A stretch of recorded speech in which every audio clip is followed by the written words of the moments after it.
Hey, it's your favorite random blue-haired elf. Again. Probably just, popping up on your YouTube recommended. I don't know what you watch, but the FNAF movie came out. I watched it, and I have some thoughts. I have some opinions. Even though I'm not really, qualified to say anything on it. I'm just a random person who has, been into the FNAF franchise for a while. I think I got into it when FNAF 4 was brand new. So I wasn't there from the start, but I was there early, And I've been a fan of it for a while. All the games, almost. Not really Security Breach, but So, this movie has been anticipated for a very long time. It was first announced, when was it? 2015, 2016? Maybe even 2014, I don't know, but we have been waiting for this for years.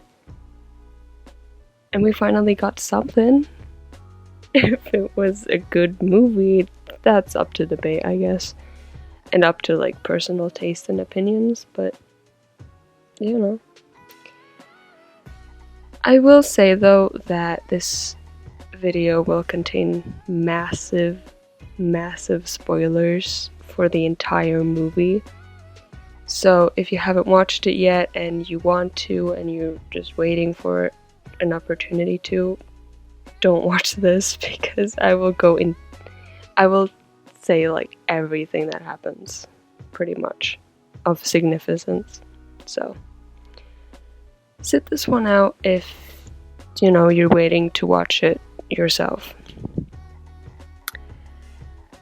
So I will give my thoughts and personal opinions, even though I don't really have many. So I'm not a movie critic, I just sat there and watched it and I was like, maybe I should make a video on this because why not? So yeah, to start it off, I'll say that converting such a game and franchise into a movie is a hard task on its own, because the first game had such an ambiance and eeriness and an anxious feeling that converting that into a movie is not easy. And you obviously have to change a bunch of stuff for it to work as a movie, because a movie and an indie horror game are very different things. So naturally it's gonna have to be different to work in that format. And going off of that, I think Scott did a good job telling the story in a different way, but keeping some of the features of the actual game. Plus, such a setting that in the game with the doors and stuff, no real location would have that, I feel like. So not keeping that in the movie was a fair decision, Some people are probably gonna cry and whine about it, oh, those doors were so important. Well, have you ever stepped foot into a pizzeria and seen doors like that? No, you haven't. So,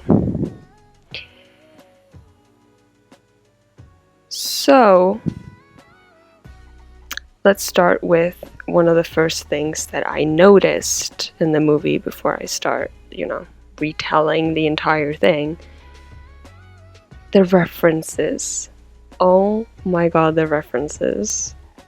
The first thing I noticed was dream theory, because it's one of the first things that our main character, Mike Schmidt, like, tells us. And just the fact that it's called that and it's in this movie, even if it's not the same thing, was great. Oh my god. I recognized it immediately. So in this movie, dream theory is that, you know, everything you see in your entire life you remember, but you have to like dig really, really deep into your brain to like pull it out and remember it. So that's like a big driving force for this movie. And it's not bad. I'd believe it. Maybe it is real, I don't know. I didn't do my research, but it sounds real. And also another reference came from Matt Pat himself in the movie. I did not know he was gonna be there at all. Like him and Corey X Kenshin, it threw me off and I almost like screamed, but I didn't want to be like, you know, ruining the experience for everyone else, so I tried not to. I screamed in a whisper. I think some people stared at me, but you know. But having him there and have his like iconic, like, it's just a theory, was great. Oh my god. So I feel like Scott really put a lot of like love and care into it, which that's Scott, you know, he does that. But unfortunately, Markiplier was not there. I don't think he ever announced he was going to be there, but oh my god. If he was there, I swear to god. But you know, he's a busy man. He's working on his own movie, so I get it.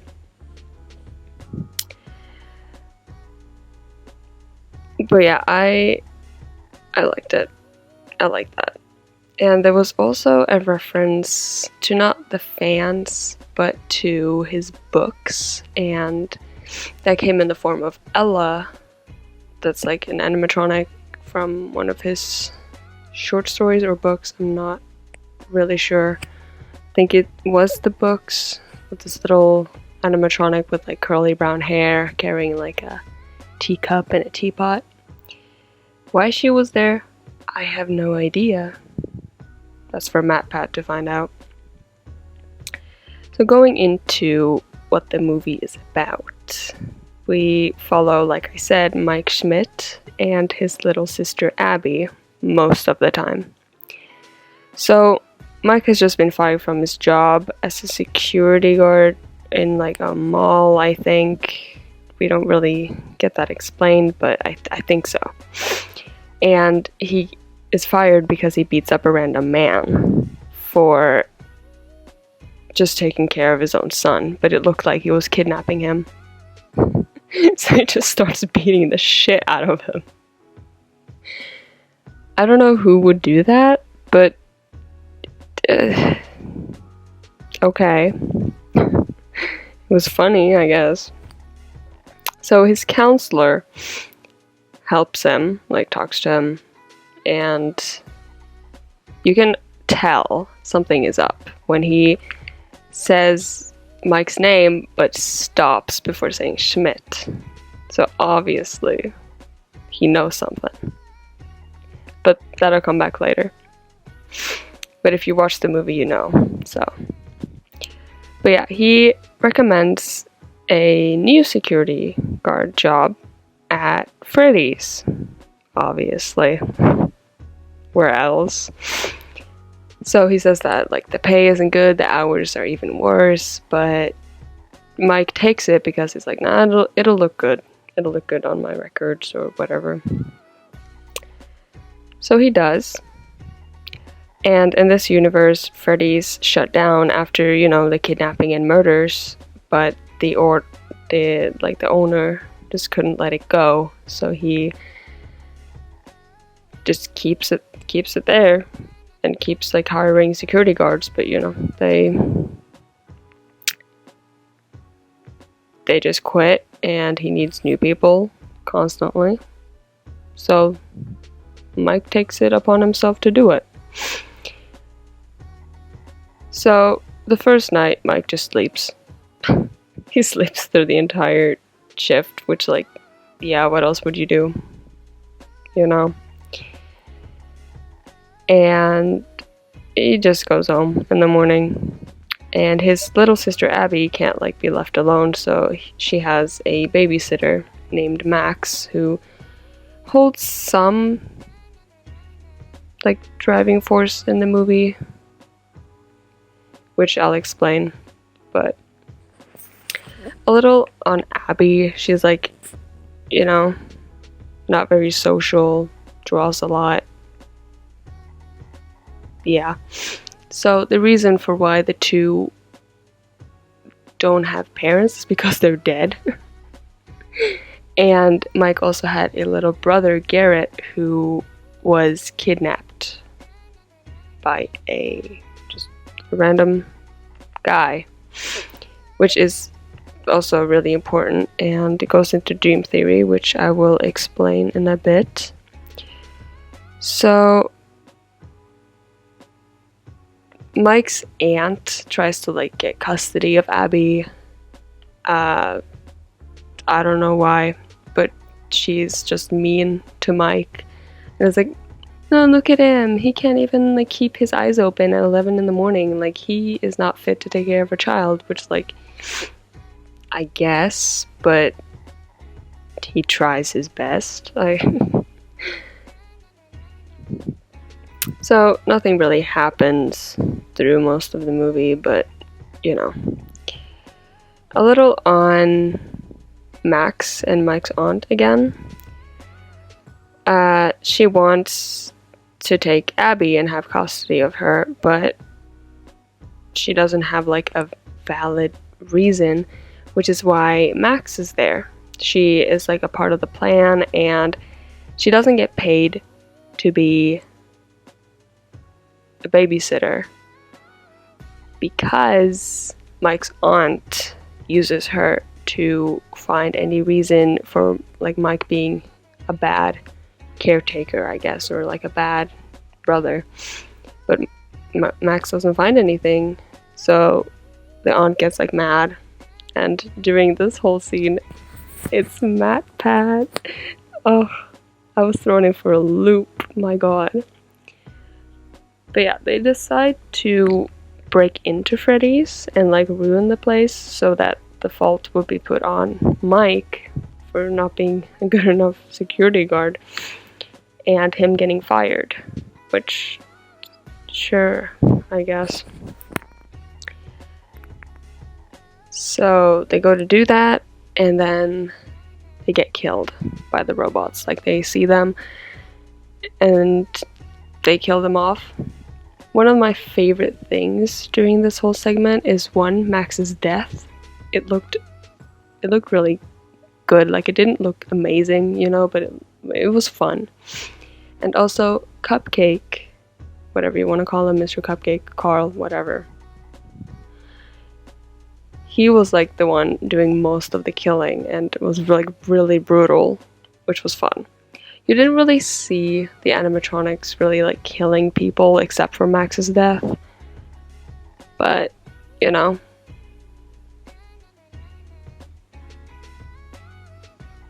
That was, like, the most graphic death, I'd say. And later she's, like, stuffed into a suit, and the three other guys there are also, like, dead. So, a bit about dream theory again. Like I mentioned, Mike's little brother Garrett is, like, kidnapped. So he keeps, like, wanting to go back to that memory and find out who that man is, because he knows he saw him, but he can't remember the details. So he wants to, like, go back every night to try to, like, pull that information from the back of his brain and, like, try to see who that man was. So he, like, puts on some ambience, like he needs some ambient sound to like take him back to that place, and like think about Nebraska because that's where it was.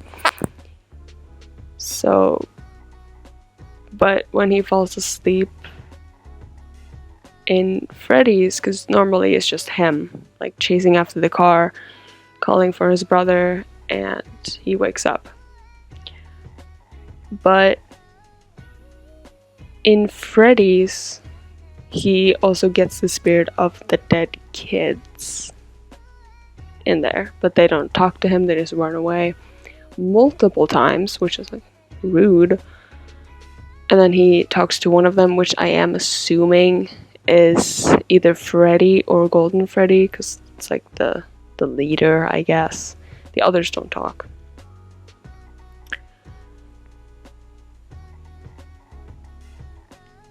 And then eventually he makes a deal with them, which I'll get back to. But one day when Max doesn't show up because, she's dead, he has no choice but to bring Abby with him to work, which she's like really happy about. But Mike tells her that she can't leave his office at all and she just has to sleep, which like she agrees, but of course she sneaks off later. The place is trashed. Mike cleans it up, goes to sleep, and then Abby gets up and leaves to like look around, and she goes to the animatronics, talks to them, and they just start moving, and she's like, what the fuck? Like, she's surprised, but she's not, I guess. And then she screams. Mike wakes up. He thinks something's wrong, but apparently the robots were just tickling her and she thought she was gonna die. It's like, okay. And then she introduces them as like her friends and stuff, because she has like imaginary friends, but apparently she can see spirits. I don't fucking know. But this is the part where I was like, what is this? Huh?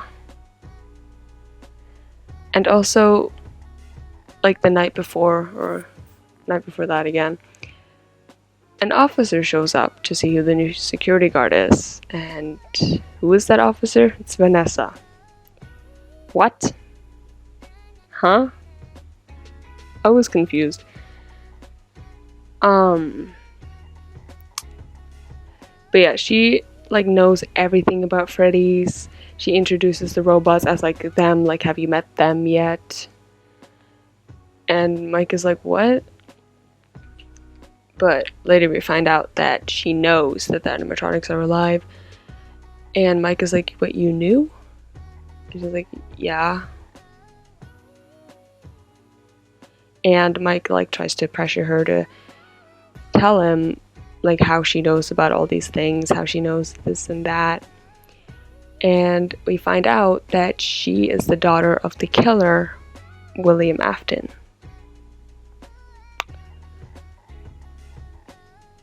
Which, like, how...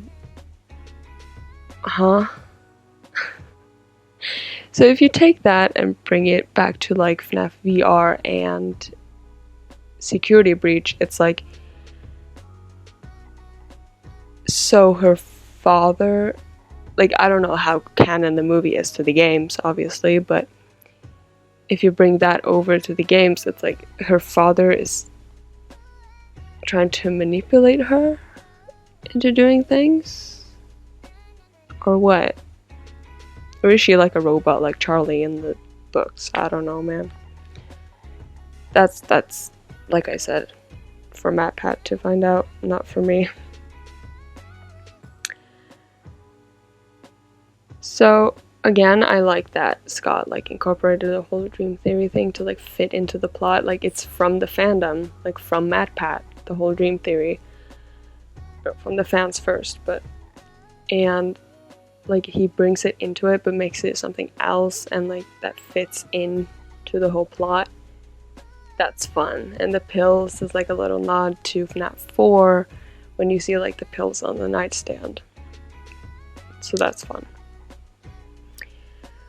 But Abby is like, makes friends with the spirits, and Mike wants her to ask them about the man that kidnapped Garrett, because in his dream they won't talk to him.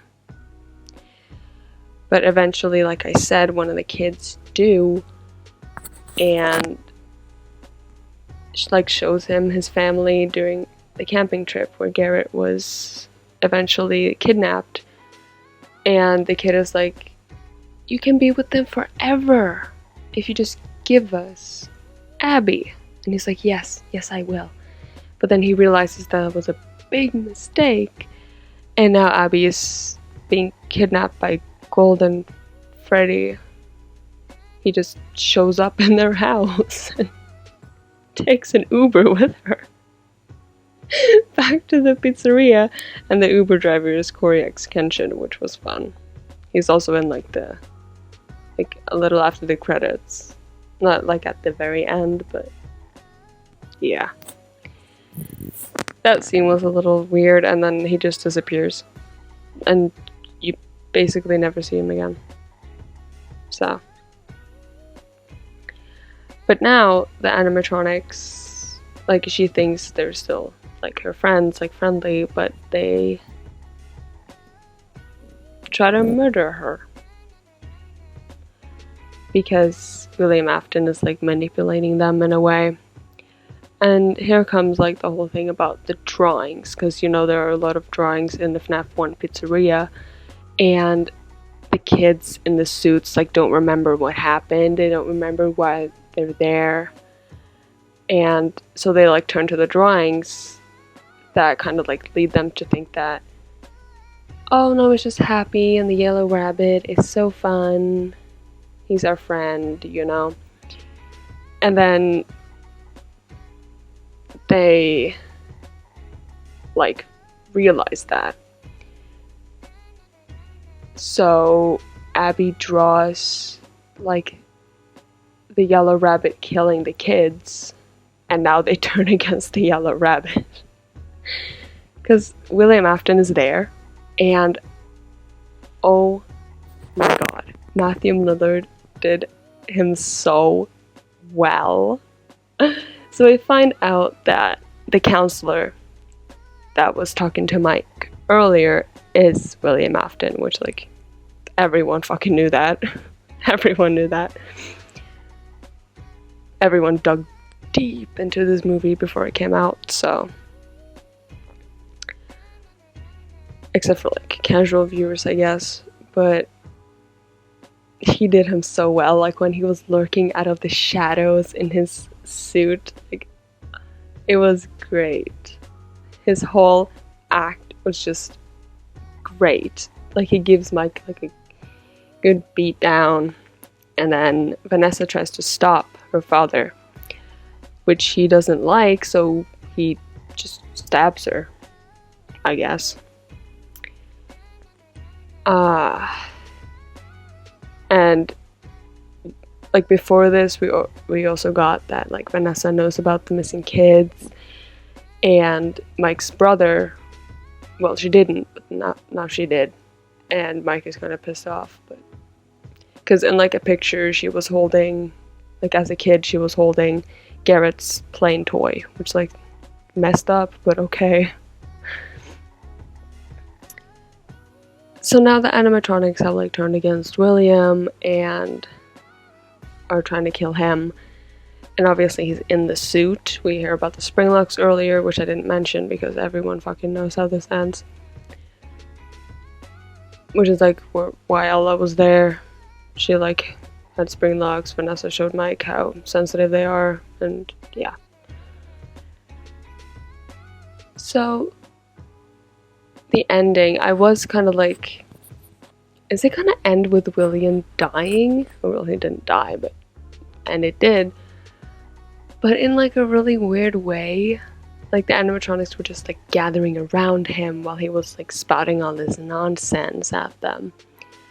And he, like, Cupcake bit him once, and then the spring locks, like, start digging into his ribs, like, one by one.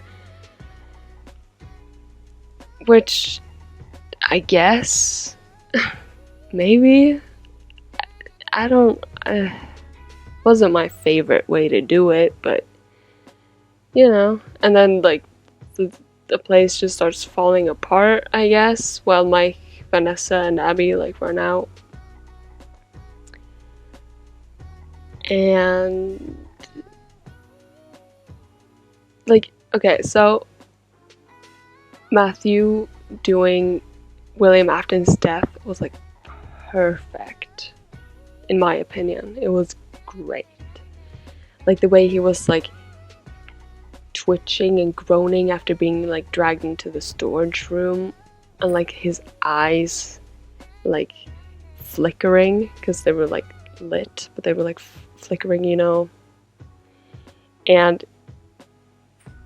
like he put the rabbit head on while the spring locks were like digging into him, while he said his iconic "I always come back" line, which like for like a second I was like, that's stupid, why would you do that? But then I was like, oh, when you put the head on, you know, he will be in that suit forever and he will be just like them, which understandable. Like, is William Afton we're talking about. I definitely prefer the way he died in the games overall, because there was like this whole theory about like how that happened, and Matt Pat was talking about like, oh, it was moist, it was wet, and that triggered the spring locks, and like they just chased him into that suit rather than him like willingly like going in it. Like he was obviously wearing it a lot before, but he went into it to like hide. I don't know. I mean, he did here too, I guess, but I still prefer that overall over them just like standing around him while it happens. So the three are like safe. Abby's doing better, she's more social. Mike still has custody of her. By the way, Golden and Freddy did like kill their aunt, so who else would she go to?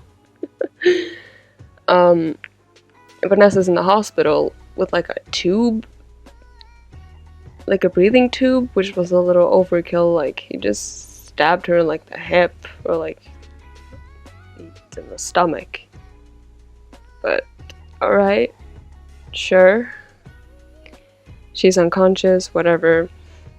And then after that, it kind of just ends, I guess.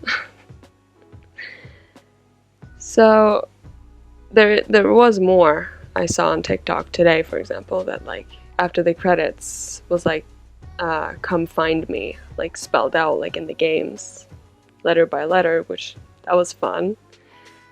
I don't know if that means we'll get another movie or if it's just like a fun little addition, like take this as you will and like imagine how it goes from here.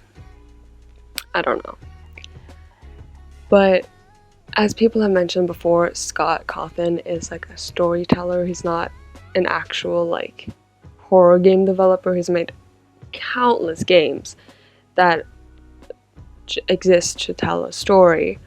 So I feel like him making a movie was definitely more of like his thing rather than like a game, which like the games need to work with the story, and like a movie is just easier for him, I feel like.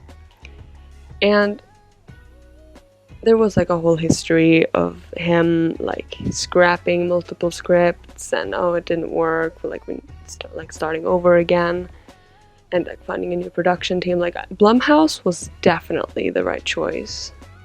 Definitely. Like the animatronics look great. Some moments you could definitely tell that there was a human in there rather than like an endoskeleton, which like that's inevitable, I guess. I think the cupcake was mostly like CGI, which you could kind of tell, but like how else were you supposed to do things? Or maybe he was a puppet, I'm not sure. But overall, Foxy was definitely my favorite. Like he looked great. His neck was a little long, but you know.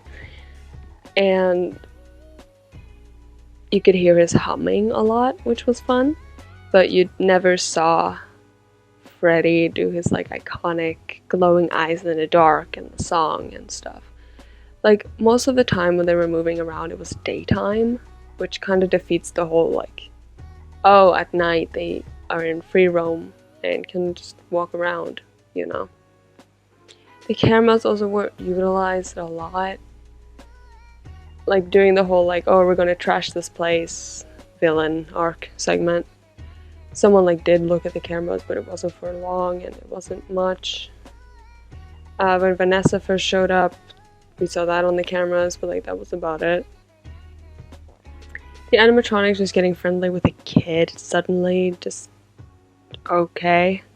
But like I said, like if you imagine yourself as a kid being murdered and stuffed in a suit, you'd want a friend, you know? You want someone to talk to, rather than the same other kids you stand around with all day.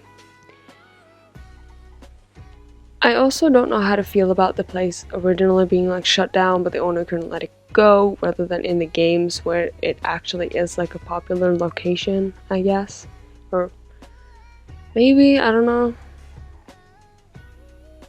That's probably more like FNAF 2, but also Balloon Boy was in this. It's like a little Balloon Boy figure that looked weirdly realistic. I didn't like it. Like before going to the movie, because I went with my sister, I said that like I am so happy I'm not gonna see Balloon Boy, and there he was at least 2 or 3 times.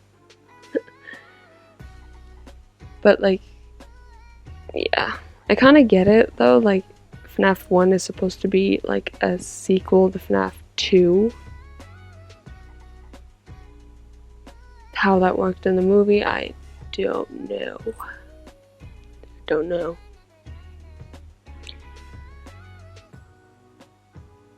I feel, but I don't know. The movie was something, but it still like kept some of its like original charm. And in like the very beginning of the movie, there was like an 8-bit sequence of how William like kidnapped the kids and stuff, which was really fun. Really, really fun. One of my favorite parts of the movie for sure.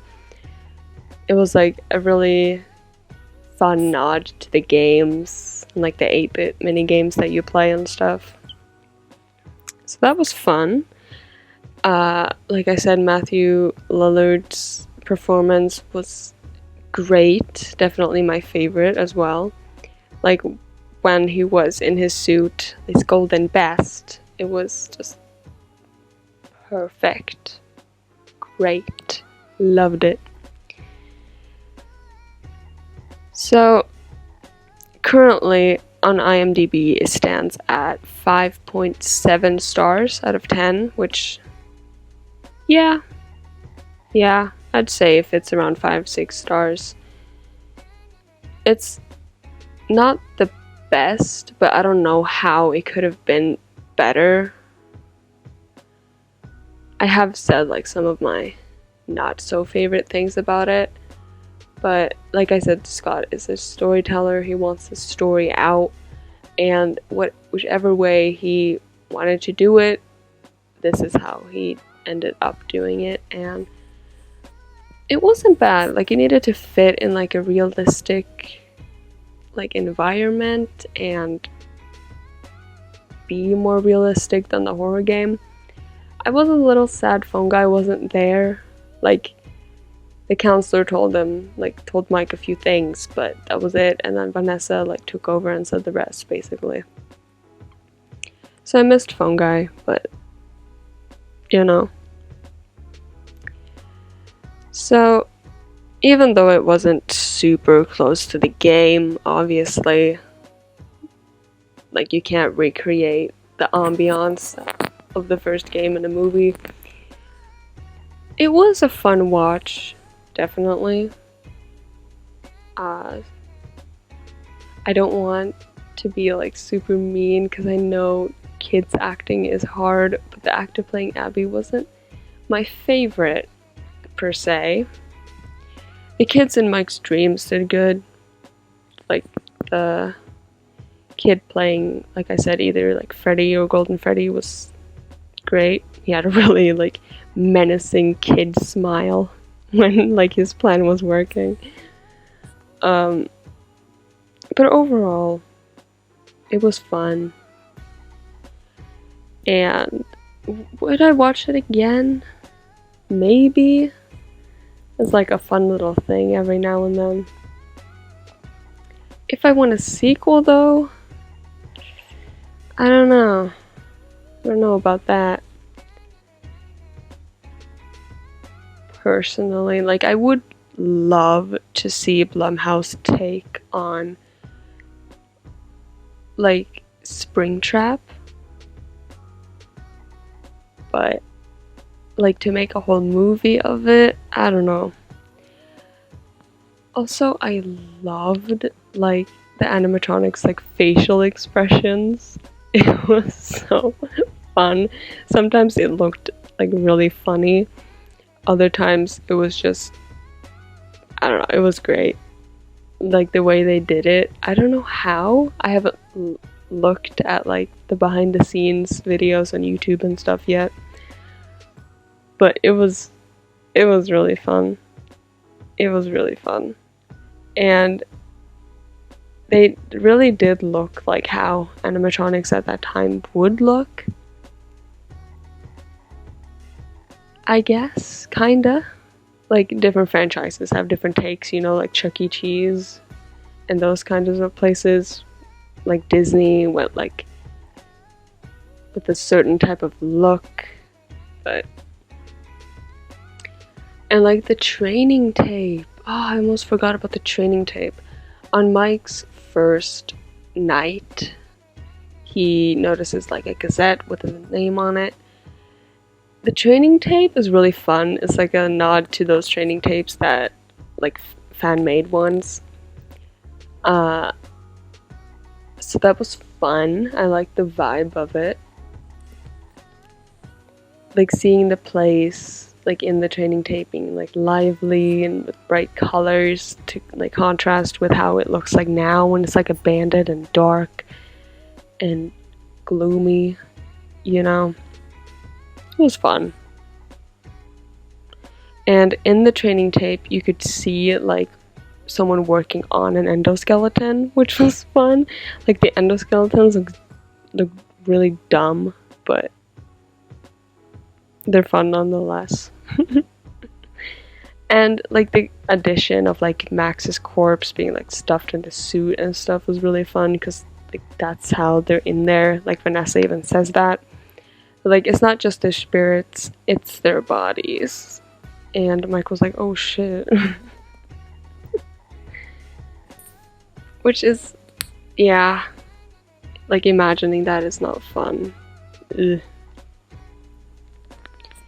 But overall, I would say that like if you're a fan of the franchise and if you want to watch it even like as a casual viewer, like it started premiering yesterday, you know, like today it's October 28th, so it came out for the first time yesterday. Like I would say watch it, yeah. And I'm glad that Scott went with like more with the game rather than like a movie about the books, because no one knows how canon like the books are. Like sometimes they are canon, sometimes they're not canon. Like Sister Location just made it all confusing, but it was definitely a fun movie for sure. And like I'm glad that we got something, and I hope Scott is proud of it, and I'm definitely proud of him for making this. Whatever your views on Scott are, you can't deny that he has made something like really unique to everyone. He's made a really fun franchise and community, and I think he deserves like everything. Like he is one of the only people I've seen take such good care of his community, and even with the movie, like him inserting a bunch of stuff in there. It's like a fun little nod and reference to the community is just really fun, and I can tell he has had a lot of fun with this. Even with his like departure, it's fun to see him like watch from the shadows, you know? Like he's still there, looming. But yeah. I'm just happy we got a movie, and like that whole TikTok meme with like, oh, the animatronics and the humans are gonna work together and we're gonna take Afton. Like, I'm happy that wasn't in there. Like when they started to like get friendly with each other, I was like, oh shit, don't tell me it's gonna be like this, please. But it wasn't. I'm gonna repeat myself again. It was a fun movie and you should watch it. Either like now or when it comes out on streaming platforms, that's up to you. But I really liked it. Well, not really liked it, but I liked it, and you should watch it. Whatever your opinions are on the franchise, or like, you have your own opinions about the movie, of course, but yeah. I'm gonna stop blabbering because this has been going on for way too long. But I hope you enjoyed watching or listening, whatever. You can follow me on TikTok and Instagram with the same username. And with that, I will say happy Halloween. And I'll see you next time. Maybe I'll pop up again, who knows? But yeah. Hope to see you again.